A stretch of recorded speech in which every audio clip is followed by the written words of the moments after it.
Good morning, everyone. Welcome to the Good Morning Show. I'm going to stand in for Mr. Rotimi for a few seconds. So you have to.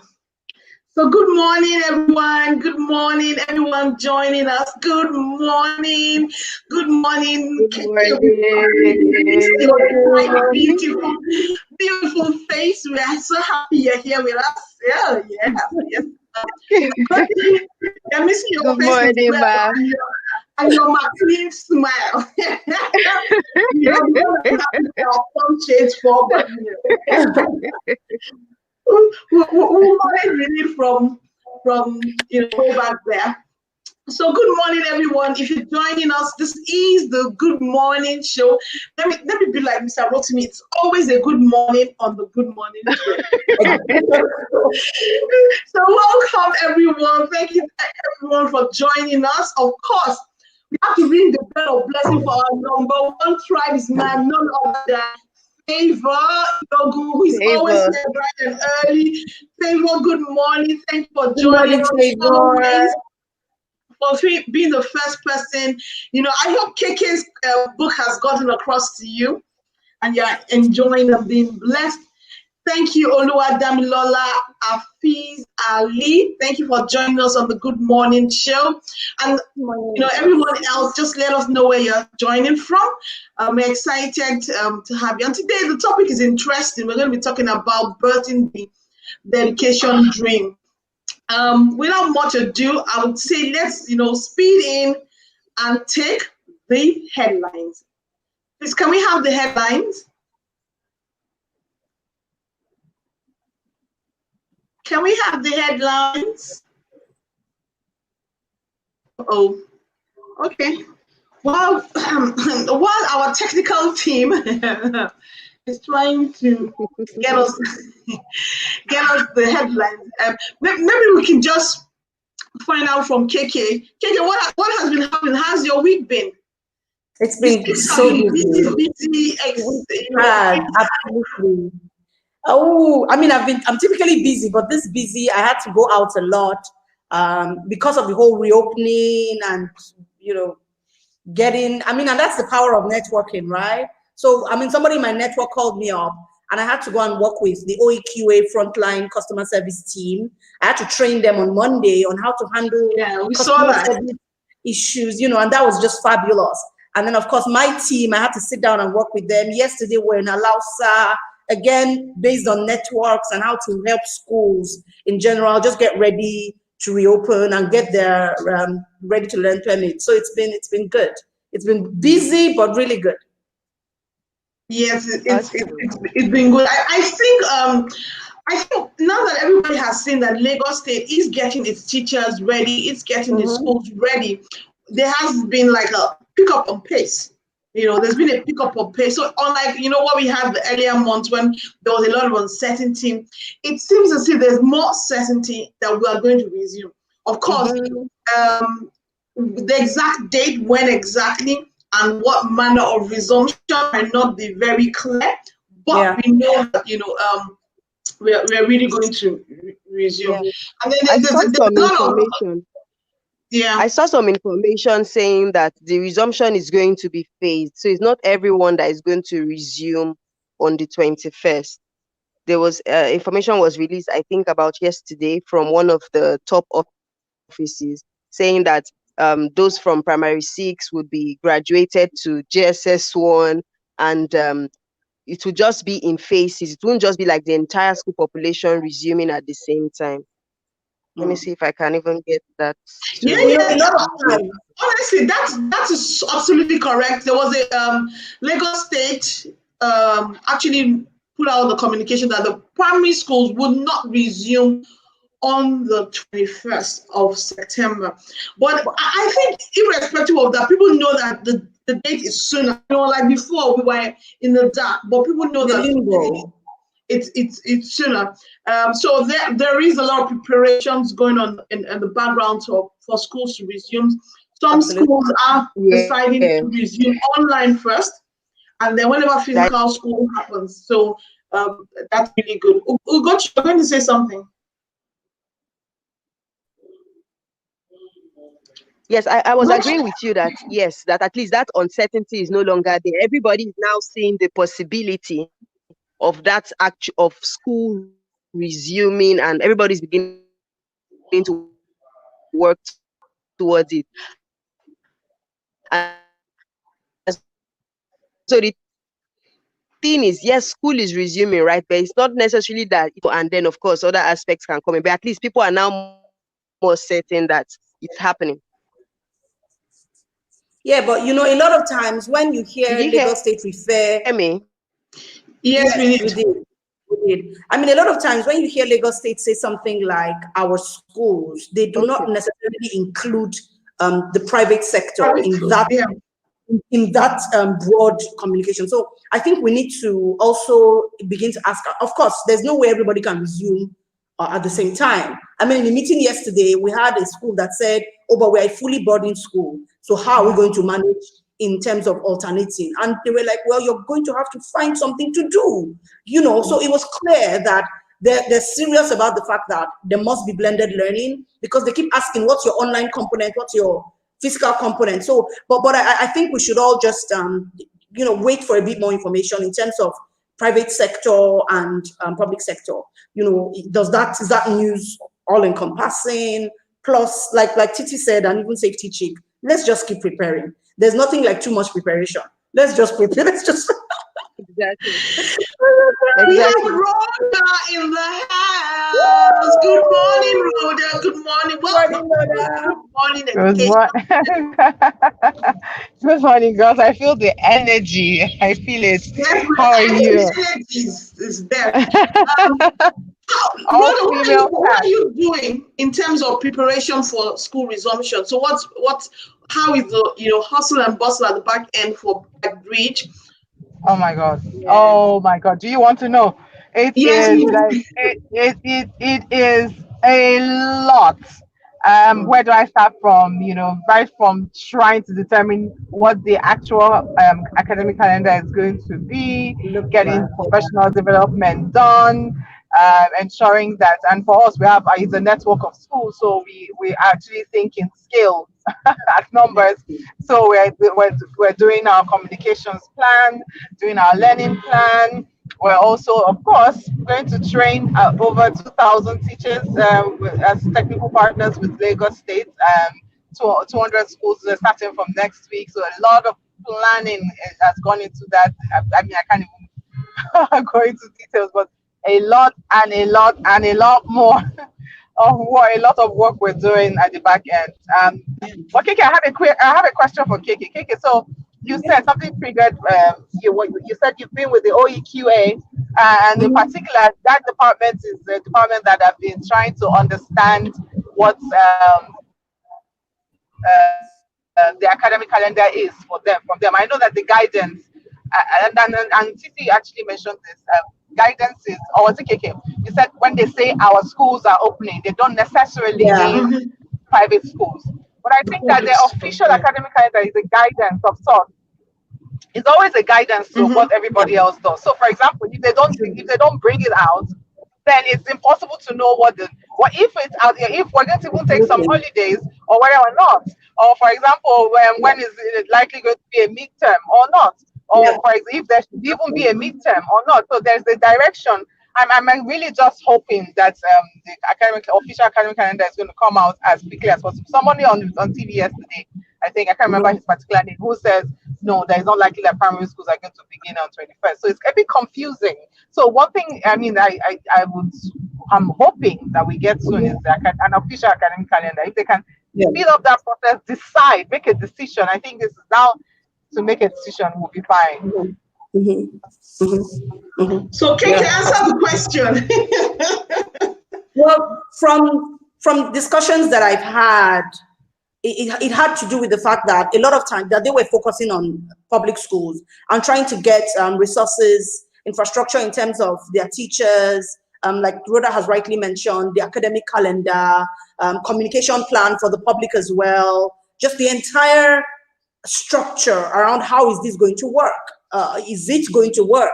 And of course there was speculation that even nursery schools will not resume till 2021. So all of that information is something that it's still being mixed in the blender. So till we get to that place where it is clear, it's difficult to say for a fact what exactly is going to happen.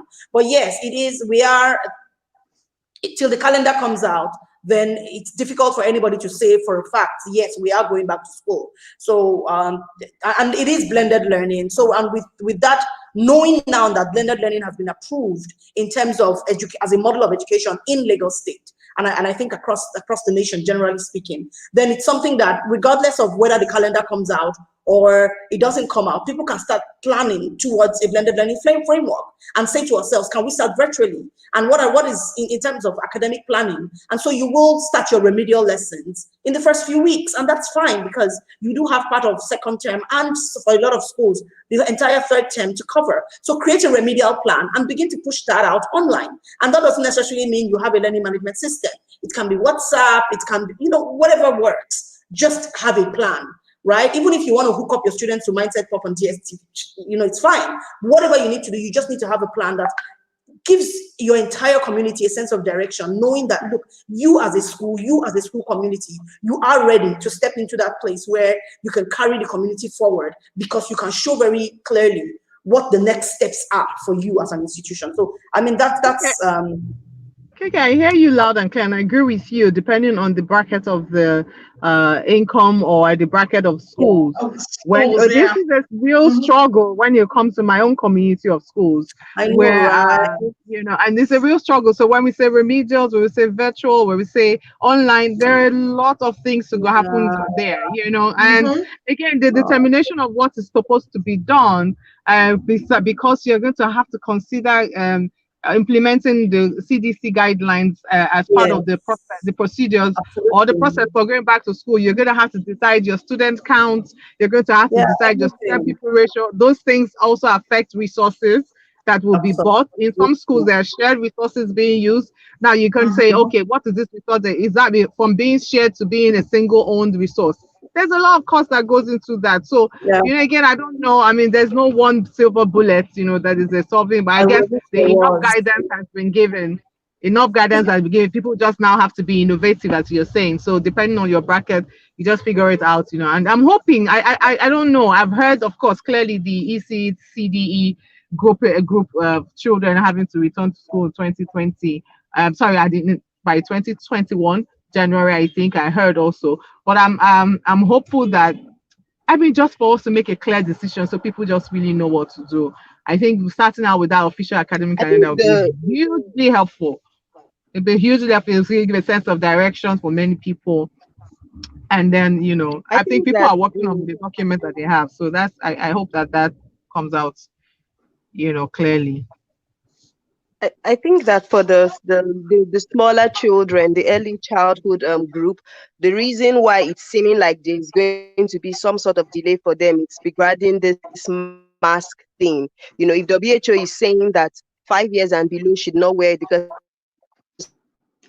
it's not safe for them, they may not be able to take it off. It might lead to breathing challenges, and of course, mucor could stay on it, and they are not able to basically remove it. And when we do not have it, I know that there are various options of, having, should I say, protective bubbles and stuff like that. But you see, how realistic is it when we want to make it mainstream for all schools to do that? So the safer option would be to just hold off a bit, look for other alternative methods for these smaller ones to still learn from home. And then when things are a bit clearer in the coming days, then we'll make a more, should I say, permanent decision. So I think that's what's delaying that aspect of things. And from our session yesterday, the health professional who was there, brilliant fellow, one thing he said very clearly is that children, the issue of masks and PPE, sometimes it's not even for the children, that yes, the children do get affected. But the reality is the people who are under fives in their sector, in the hospitals, they're running around. You're wondering, this child. That's so for a lot of times, it's because of us, the adults, right? We, the teachers, we, the grandma. Yes. That's what you have the potential to transfer it to your own family. Yeah, so it's that potential. It's just the hard part. And I mean, something he said was, you know what? We talked about sitting arrangements, the fact that people should sit facing one section. So even if somebody coughs, it's hitting the back of the head and not the front of the, not the face. You know, so all of those things, I think we as educators need to just really look deeper into ourselves and say, how can we make this work? I mean, when Rhoda speaks and I look into the public sector, it just breaks my heart because I'm wondering, how are they going to birth the education dream for 2020, 2021? How are we going to get to that space where it's going to happen? Because so KK, you're helping us, direct us into today's discussion. You know. Okay, let me hand over to you, Titi. Yeah. So no, and that's really the question for us, because there's a thing of the multitude. So when we talk blended learning, and which is Rhoda's point, when we talk blended learning and all that, the real multitude in terms of the numbers don't have anything in place to really move into that. So when you say that start with blended learning, you know, the truth is how. So when you look at the public sector and say start with blended learning, the question is really how. Yes, they've issued radios, yes, there's television, but we know the reality in terms of the multitude. It won't get to them. So my question, and we're going to start with Rhoda. As Rhoda escaped, I think Rhoda has dropped. Rotimi, are you there now? Okay. Okay. So I think my question to you, KK, we'll start with you, is how do we birth this education dream? How do we birth the education of our future? You know, how do we, bring it to a place where one day we have this, wow, the education system in Nigeria is one of the best in Africa, if not in the world. What steps should we be taking as a nation right now in birthing the education of our dreams?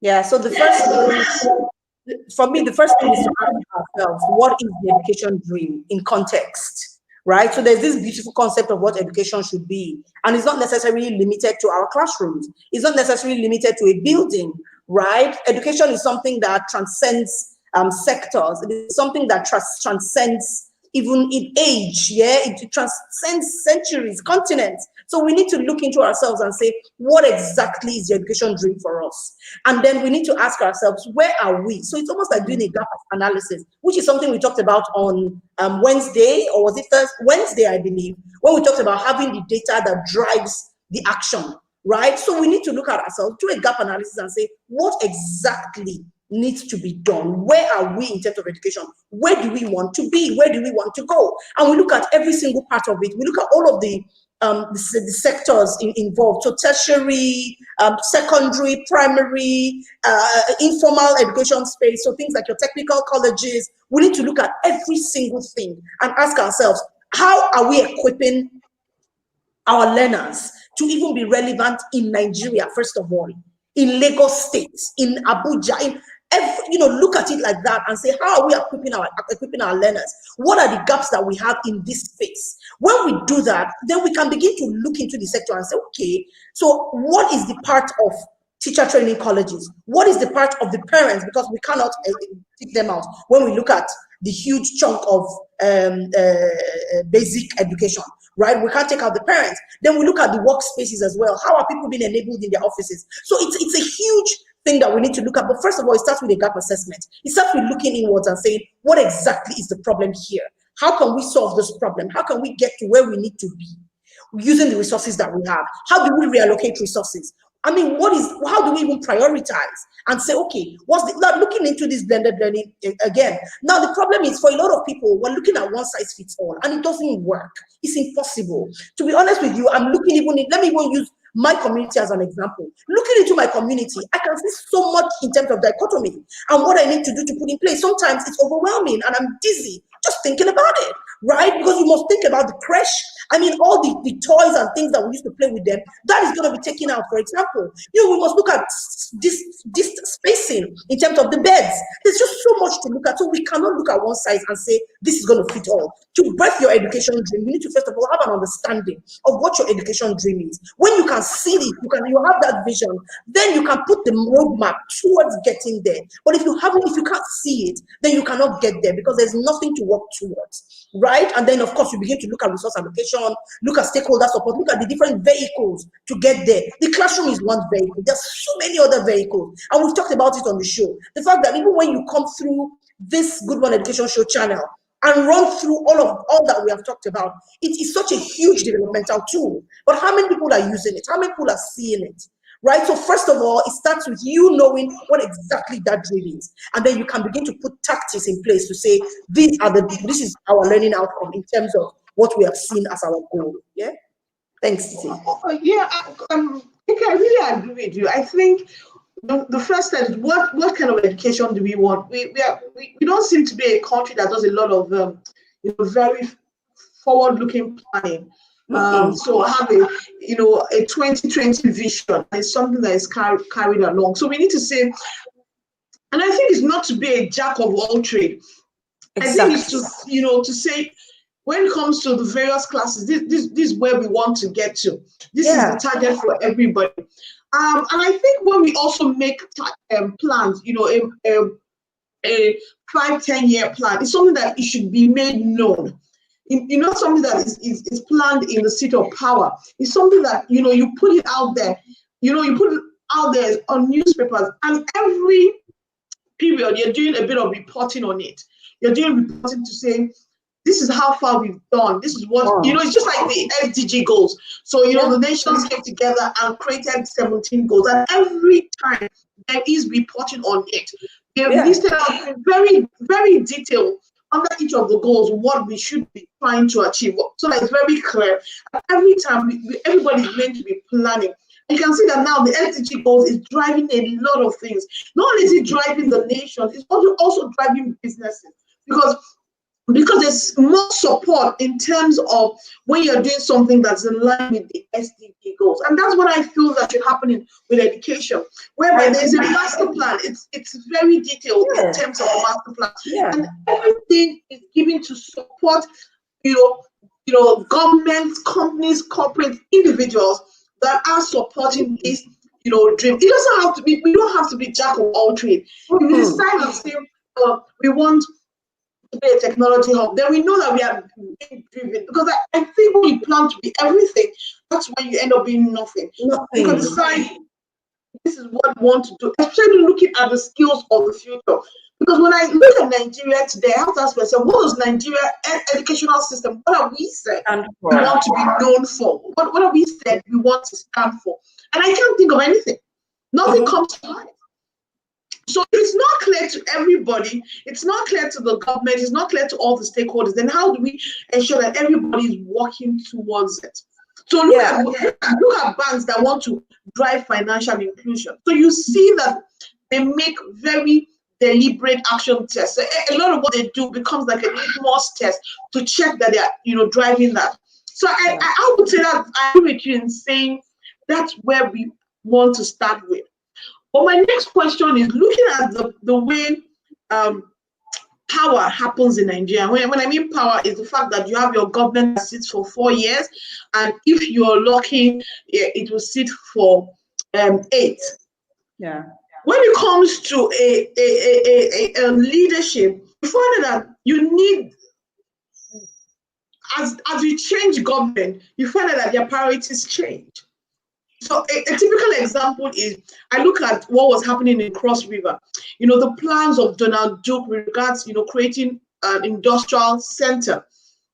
And the moment a new government took over, years of investment was just thrown under the table. So I also feel that is one of the challenges in terms of, pushing an agenda, ensuring an achievement. What happens when you have someone that has that vision in power for long enough, or all the relevant stakeholders are bought into it? It then shows that vision is able to transcend handover. So what are your thoughts with regards to that, when it comes to birthing so we said the first step is to have that master plan. My question is, how do we allow that master plan to be implemented across government?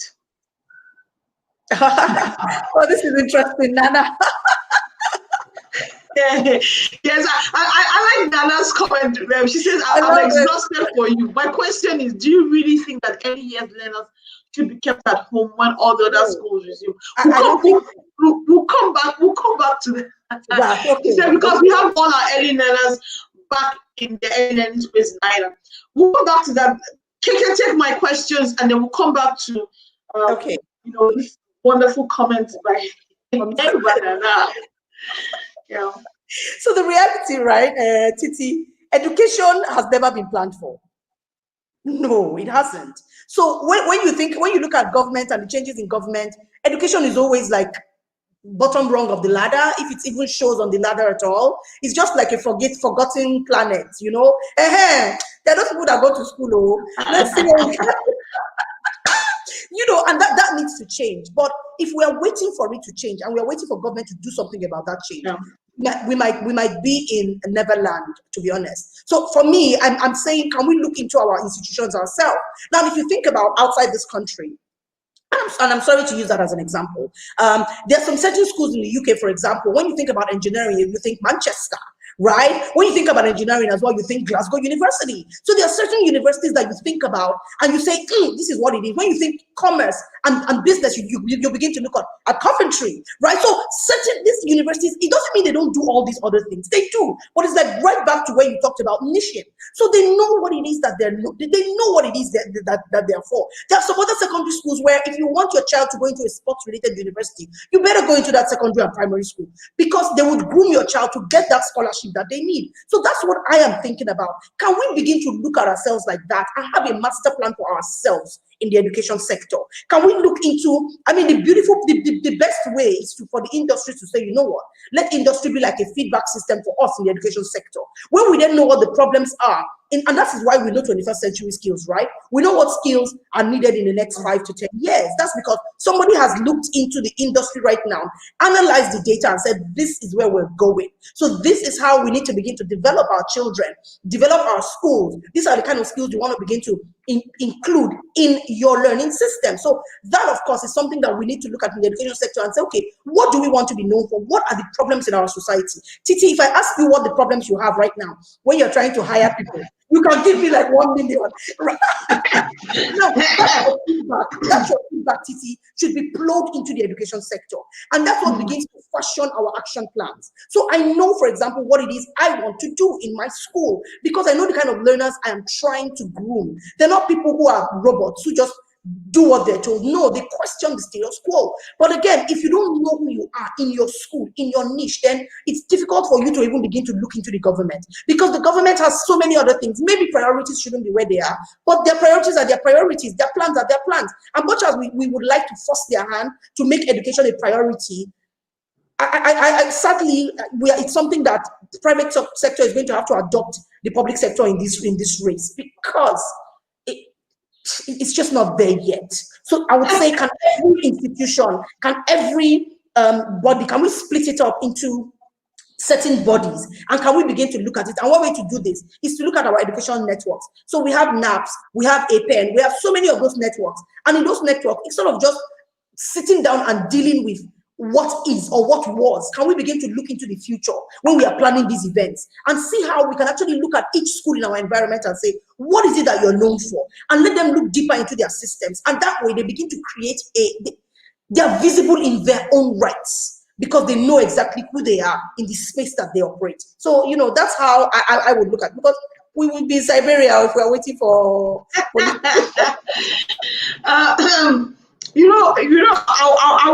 I'll play Rhoda's bro. Every time we try to say, Rhoda has this knack of every time we try to say let private sector push, Rhoda always comes back to say, you know what, we can't really make serious headway without government, mainly because government drives policy for a larger number of people than the private sector. But I agree that the private sector has a major role to play in terms of driving this.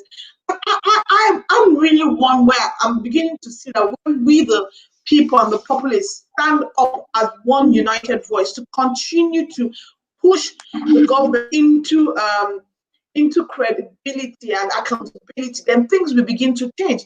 Yeah. So we need to begin to stand up, especially in the area of education, speaking as a voice. And what we are doing in education show is one of those things, speaking as a voice letting our voice be heard. There was something that happened, and I talked about it earlier on in the week, but I will say it again. So there was a policy that was sent out by an official in Lagos State. He sent it out and sent it to a number of people. These people brought this onto social media, and then people started to raise a voice. They started to raise a voice to say, why should this thing be? And not long after, Lagos State retracted and brought out an apology. And I think that's the power, of the populace. I think in Nigeria, we've taken a seat whereby they are chopping money. We just grumble and, we say this thing, we walk out past.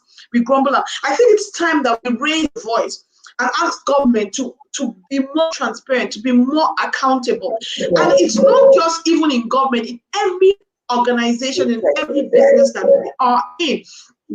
I think that accountability causes people to be a bit more fearful. They say the thing about Nigeria here is that when people steal, they steal with in serious one. But the more we start having mediums and platforms that draws them back to accountability, then it shows that people have to be cautious. Because when you say, oh, I did this for 1 billion, and people then go and and you put it out there in the papers, and people start showing various projects that are done with less, accountability starts to come in, so that people then are more careful. And I think that's really what we need to do. So when people are saying it's time for power, it's time to hand over power, we should actually demand that they publicly break down where they spend the money, how they spend the money. So if you say that you allocated 1 billion to education, do a breakdown, let it be published in all the papers.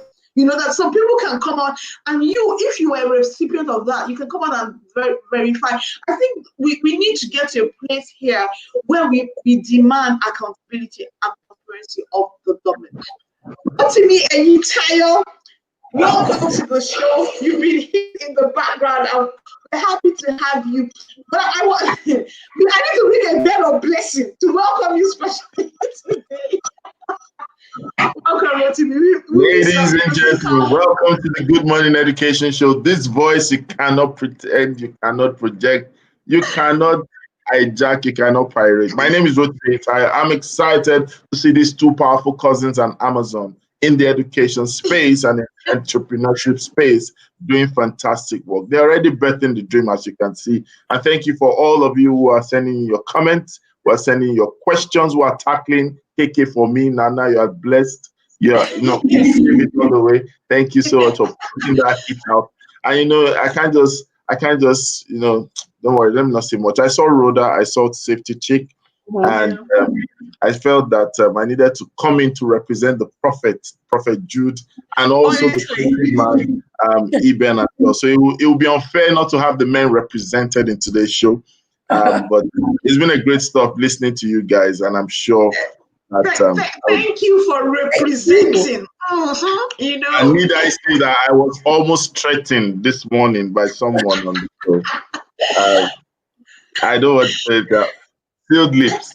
Rotimi, welcome. Honestly, I like Nana's comment, if you can project it on the screen. It says, Kiki, I'm exhausted for you. My question is, really, do you think that early years learners should be kept at home when all the other students resume? We have all our early learners back in school, learning in the space here in Ireland. And then she goes on to say early childhood care and education is very important. The foundations are being laid there.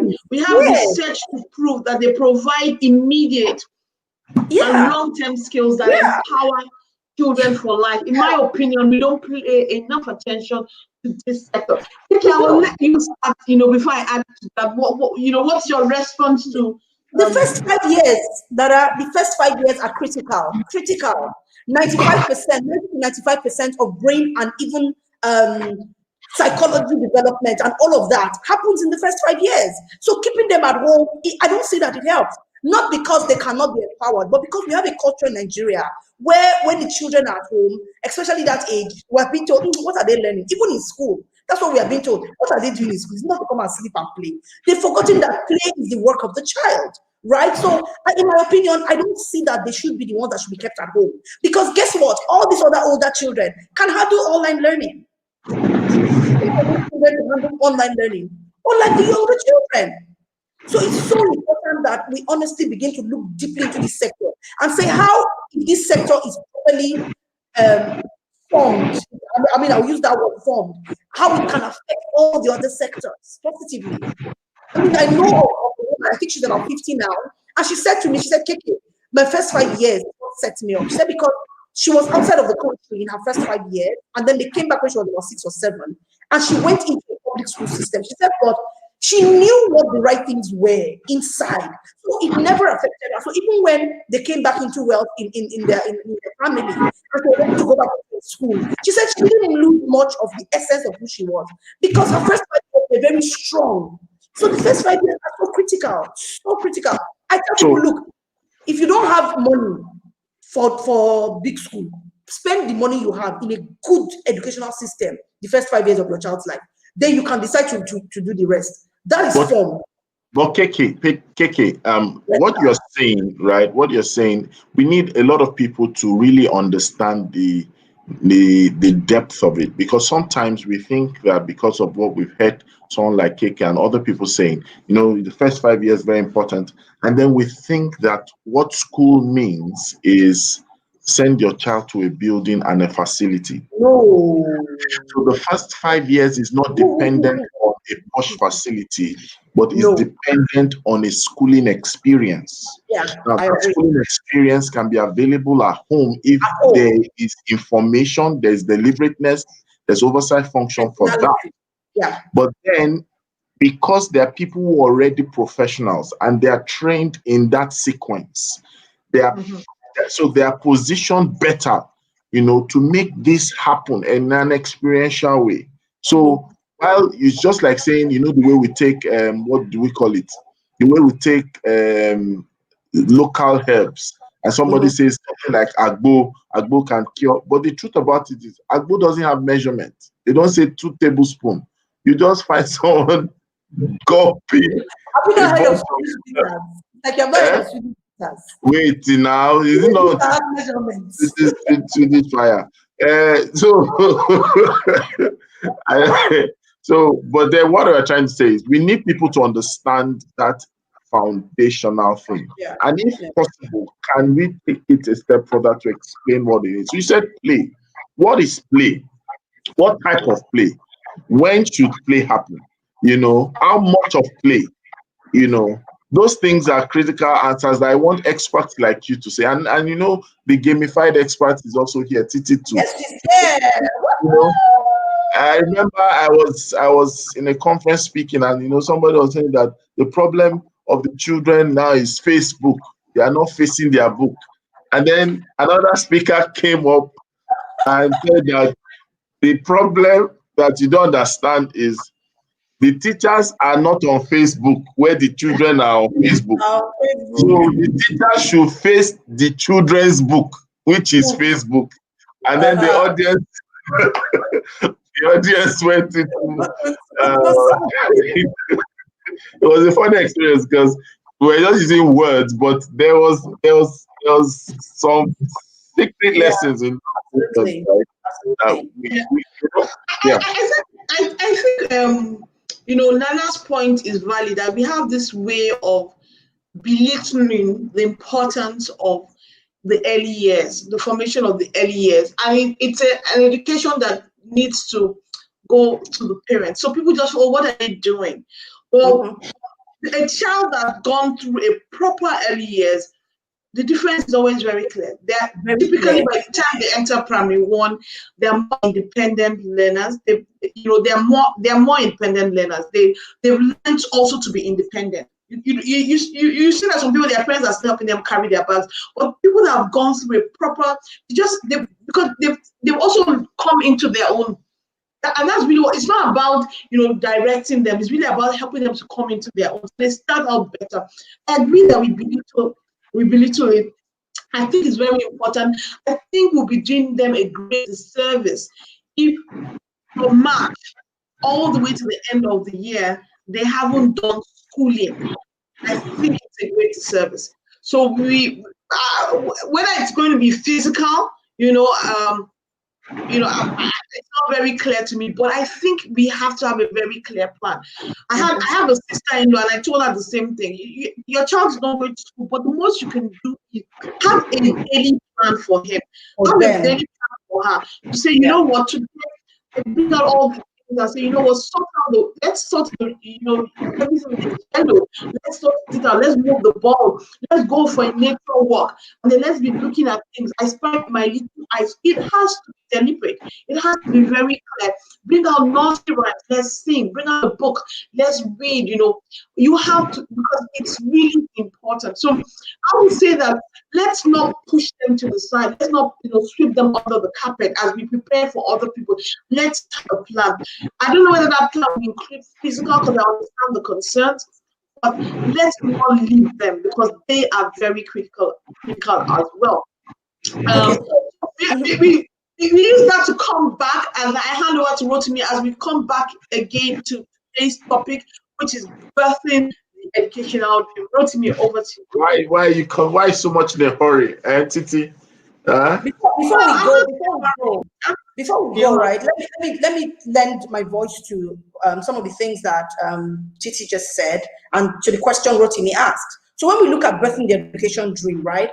If you look at the process of birthing, it starts from where? In utero, when the seed is, the egg is fertilized, and then the child is birthed, right? And when you look at that entire process, it starts from infancy.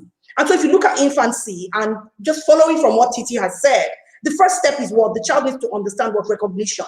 And that's what an early childhood environment does for you. It helps you, I mean, this is not a curriculum debate, so I'm not going to go really deeply into certain things, but that entire process of being in a structured environment, that now the boundaries are not for the children to see. The boundaries are for us, the educators, you, the parent, and whoever the child care expert or professional is in whatever environment the child is exposed to. So you need to understand that, first of all, when you think about it, the child recognizes what? Voice, sight, their parents, even smell, right? And then let's even progress very quickly into where?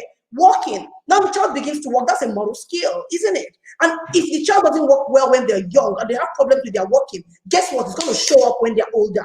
And there's nothing you can do about it. And then we go into the space of what? Again, motor skills. How they're learning to feed themselves, how they're picking up things in the house, pulling down their mother's chair and table. All of it is what? Them practicing all of those things. So like Titi said, if you're at home, you need to understand what the measures are. So if you're going on a nature walk, you're not just going on a nature walk. There's literacy there. There's understanding of the world there. There's mathematics there. So how many trees have we seen right now? How many steps do we count before we get to the next tree? What are the colors of these trees? So those are all the things that you I know you studied well. I know you wrote the exam. I know you passed the exam. I know you listened to the facilitator. I know you even prayed to pass. You have shown that you did not employ machinery to get your. So that if you're looking for a school that has the experts, KK school, free adverts, KK school. Let me show you what. Now, face one after the other. Is it not betting? Wait, the school first. Come off it. Then, of course, fantastic consultant, fantastic speaker. And let me tell you something. Sometimes this might be a bit of an aside, but it's very important. Sometimes what people need to understand, even businesses need much more than just consultants and experts and so. Sometimes businesses need friendships. That's why I hear League of Friends. And that's just selling that I'm actually selling a market that KK is also a friend. So you can actually hire KK as a friend, not just a consultant. When I say hire, it doesn't mean you pay money. But KK, you're owing me but remember, our friendship has not been formalized until that meal has been consummated. All right, so back to the topic, birthing the education dream. I would like to take a different turn, right? We talked about birthing, looking at the early years. And if you remember the education reform that took place under the leadership of Dr. Mrs. Obieze-Ezekwesili, you will realize that one of the things that was the focus of the reform was the element of change. And they looked at it and said, okay, you know what, let's start from the foundation, which of course gave birth to the early years and what we were saying. But then from another strategic point of view, and looking at what we discussed yesterday, Titi and Rhoda actually opened our eyes to see that, well, the tertiary institutions, we really need to talk about that. There's a lot of demand we should put on that, because even though they are not really foundational, there is also a demand for them to embrace the 21st century realities, because while people go through the tertiary institutions, they're coming out to something. And that is what sometimes in consulting language you say, what are the quick wins? What are the short-term effects? And so while we try to build a long-term reality, we cannot be oblivious of the short-term effect. So let's look at birthing the education dream. And the education dream is almost like saying that what are the components of the education? What's the vision we have for education? And it should be within a spectrum of time, right? And I'd like to hear Titi's talk on that, because can we also look at it from outside in, not just inside out, not just early years to tertiary? Can we also look at it to say there's a possibility to model a reality from outside in, from grown back to toddler, from tertiary back to early years? Titi, what do you have to say to that?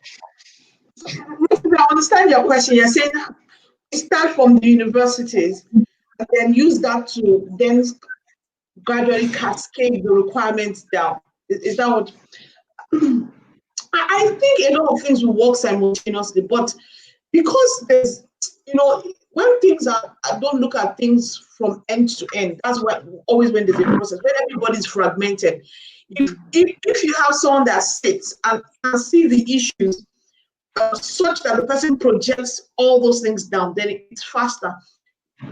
What I'm saying that, imagine if you have a school that you have nursery, primary, and secondary, what you find that the challenges that you find in your, I thought coming to your school from secondary school student, you quickly try and start working backwards on how to implement it in your primary and nursery.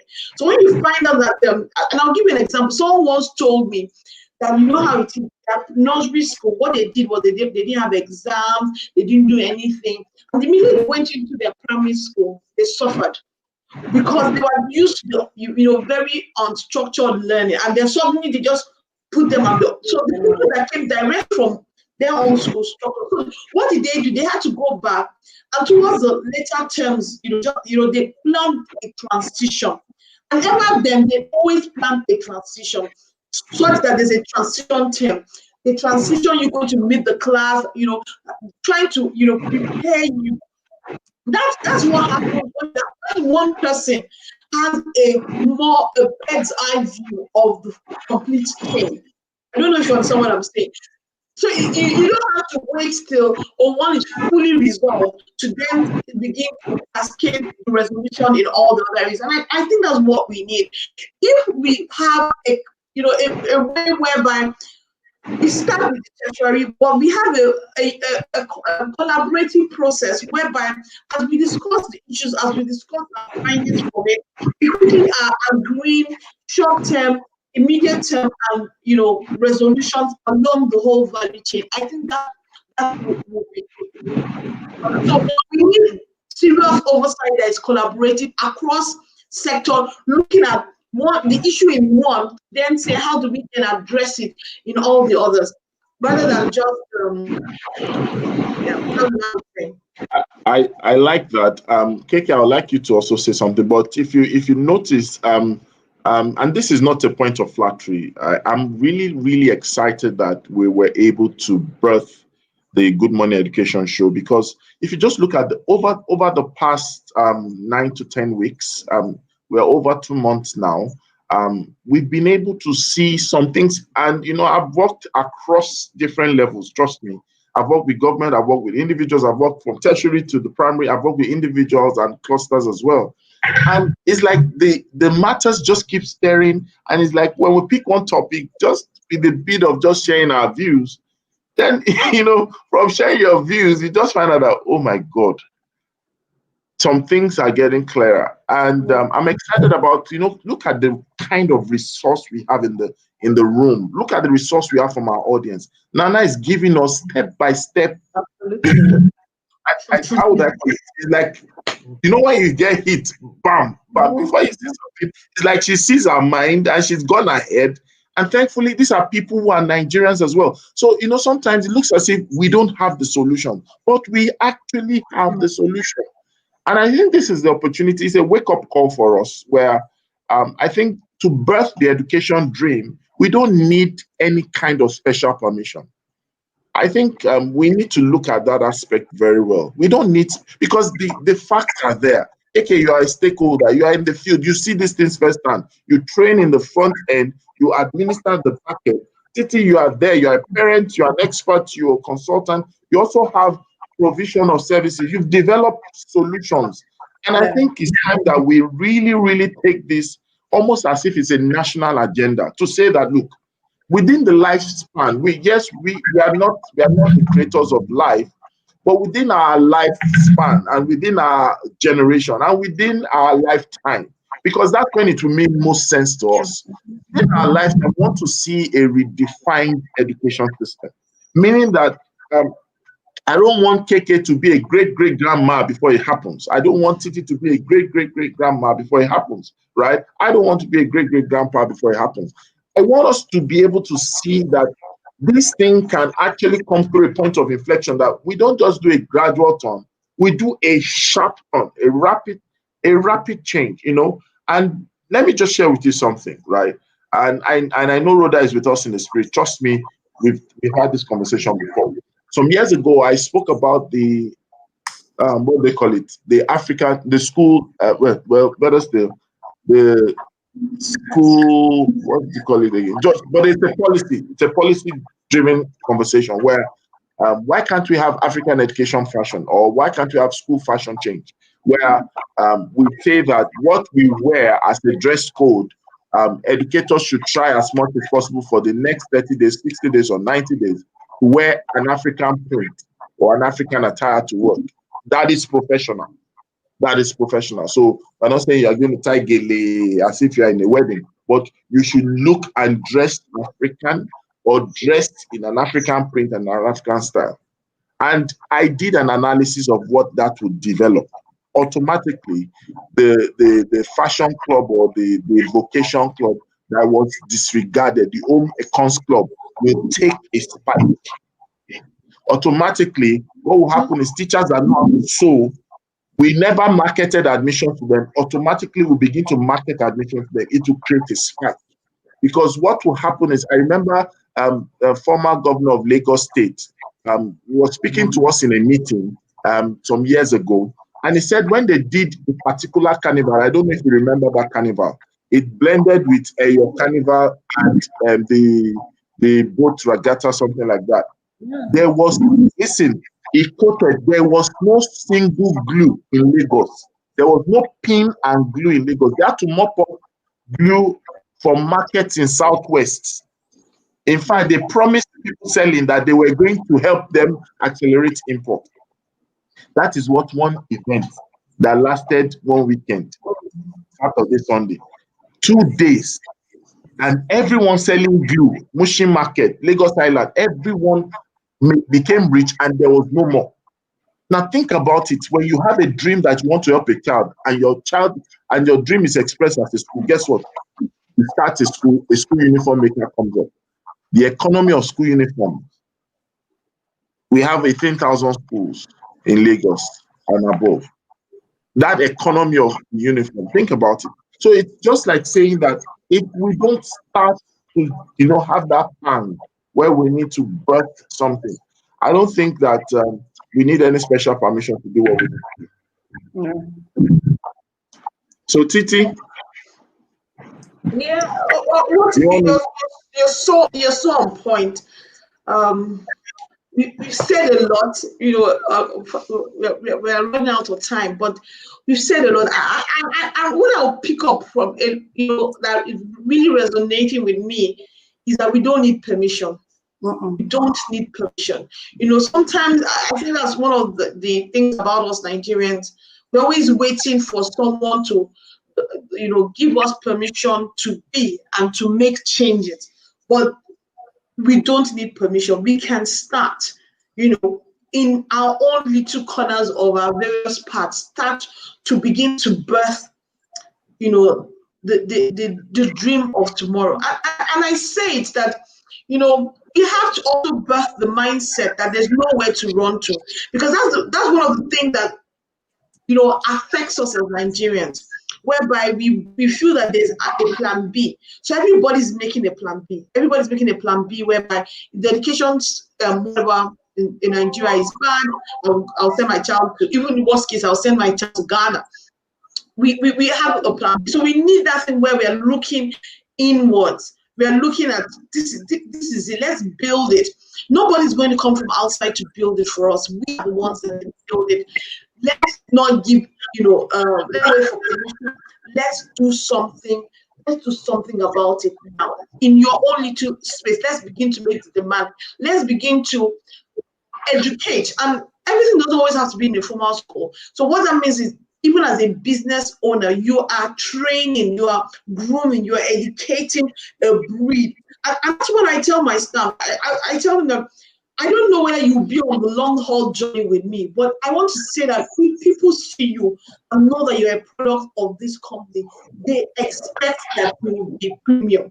So I agree that each of us are birthing, the education. We have that spirit of excellence, that we're that diligent.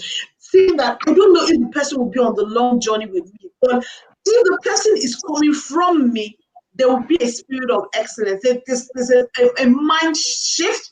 There's something that I've done that is so different.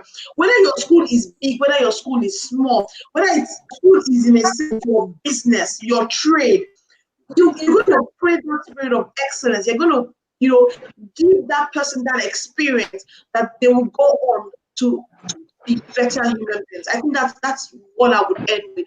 We must have an education that starts with each of us. Wherever we, in your school, in your community, whatever, everybody that comes in contact with you. I totally agree. I think Rhoda is back. She wants to say something. I tried to stand in for you. I'm so sorry. I'm on the field and I was just like turned off the internet. I don't even know why. I just kept struggling. So I wanted to come back and say, guys, I'm sorry. I'm not badly behaved. I don't just leave. We understand. So we're about to wrap up. We're about to round off the show, and maybe we just have some last words or shocking words or parting words or inspiring words or some jabbing words or some curricular words.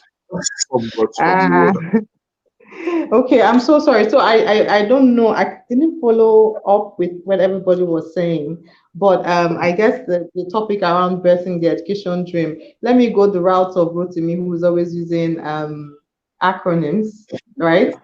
He's always using acronyms, and if I go with dream, the word, let me think about D. D should, for us to birth this dream, I'll say dedication. I'd say dedication. We can't do it without being dedicated. Let me think. For R, I'll say responsibility. I'll say responsibility. We need to be responsible citizens, and we need to actually think about how these things are going to work for us and be really committed to it. I mean, just hearing that ECCD is likely not going to come back to school, it's really worrying to me. Honestly, it's very worrying to me. It's kind of like we didn't get the memo, but let's leave it for a conversation for another day. And then for E, I mean, I don't know what to give my E, but I'll say we need to, I mean, for a dream to happen, you've got to have loads and loads of emotional intelligence. Your emotional intelligence quotient, you because there are a lot of factors that are fighting you seriously. And you guys know what it means to birth a dream. The forces that be come at you, but you've got to have a strong emotional intelligence. And then maybe I'll say that my A will be, having the right attitude, because while you're dealing with things that will not enable you to do one thing or the other, the attitude you come in always changes the game. I always tell myself that whenever I get into a room, everybody will like me because I'm going to give them my best assets. my smile. And so I'll start with that. Your smile and your voice. Oh my God. And then Rotimi always talks about motivation, right? In other words, in his own words, it says inspiration. So I guess, I don't know if I'm in track with what you all been saying, but I hope, yeah. Okay. Thank you so much. You're all looking so beautiful. Beautiful women. Oh my God. Handsome man. Please, I did not call your name. Oh, I wrote to me. Can I say tall, black, and handsome? Who said it?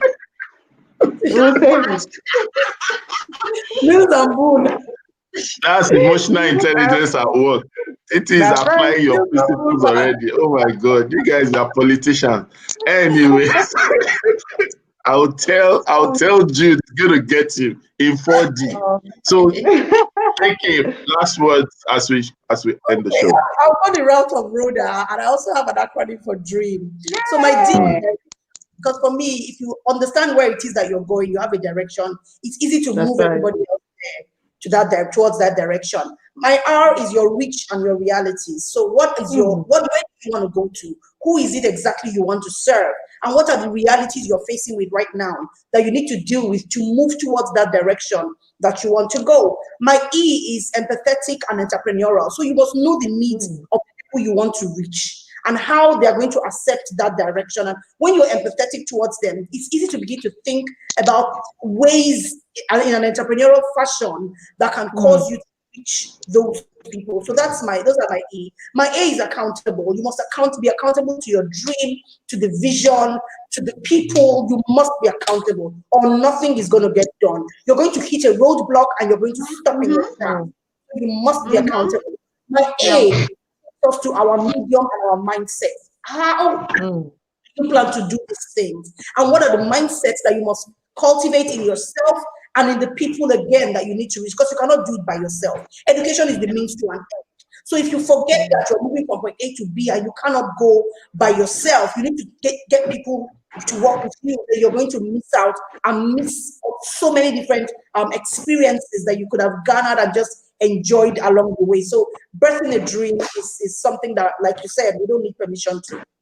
What's your D again? Powerful. What's your D? Powerful. Direction. Direction. The director has direction. This is what director that has direction. All right, so they are tempting me to give acronyms, but I'm not going to yield into that temptation. I'm just going to close the show, and I'm going to tell you this. If you've ever watched Pocahontas, and if you've not, please go back to watch it. There's a song that's very inspiring as I end with that song. It says, "The colors of the wind." One of the most inspiring part of that song says, "How high can a sycamore tree grow? If you cut it down, you will never know.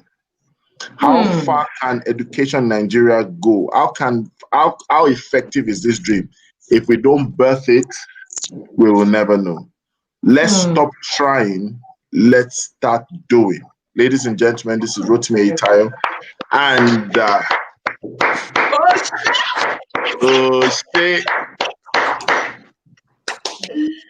I believe that we're going to have a great weekend. Next week, we're coming back with something that you never knew will hit your screen. Ladies and gentlemen, this is Good Morning Education Show. Follow us on Facebook, Twitter, Instagram, YouTube, everything. Follow KK, follow TT, follow Rhoda if you can catch Rhoda on the field. Follow me, follow Eben, follow Odetta Eben, follow Jude, and Safety Chick as well. And you will have a great time. Listen to me.